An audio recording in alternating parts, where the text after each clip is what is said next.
So, you want to run a marathon. What are you thinking? Do you really want to pour every last ounce of energy you have in your reserve into a months-long process that culminates in your sweating, crying, and belching your way across a marathon finish line? The answer is, of course, yes. If you've been there before and you're hooked, know that I understand.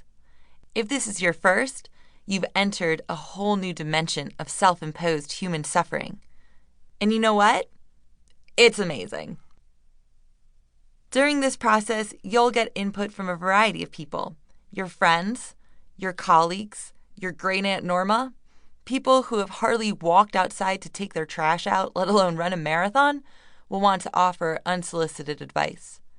They all mean well.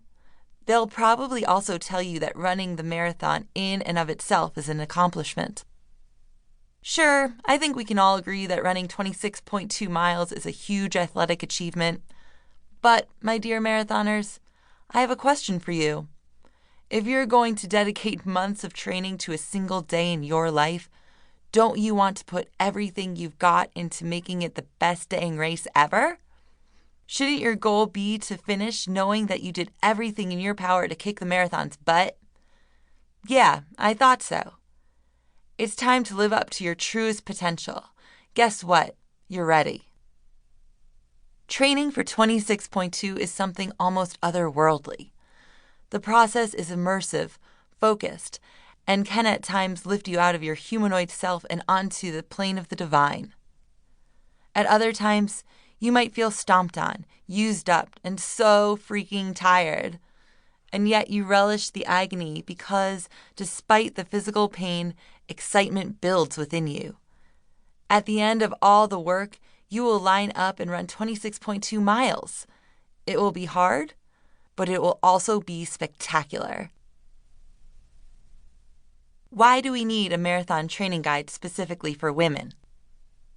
As of 2020, only 0.5% of people in the U.S. could say that they've completed a full marathon.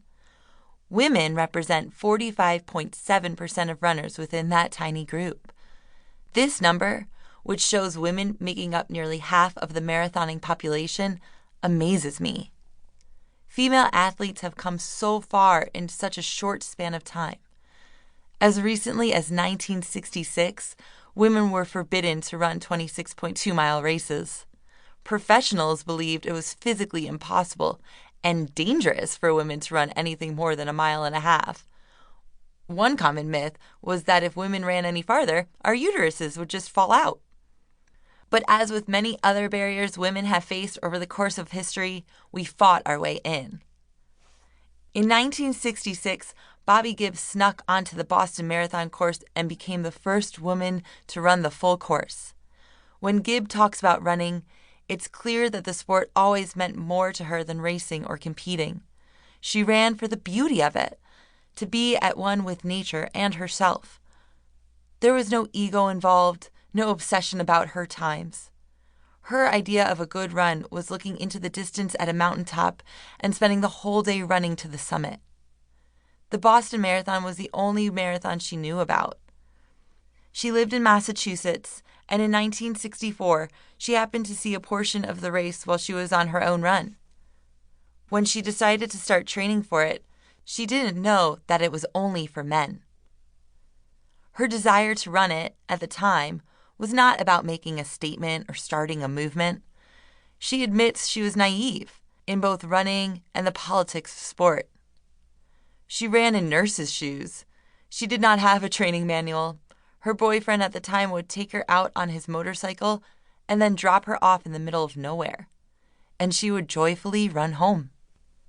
By 1965, she was strong enough to run 40 miles at a time. In 1966, she wrote to the Boston Athletic Association to apply to run the marathon. Will Cloney, the race director, rejected her application.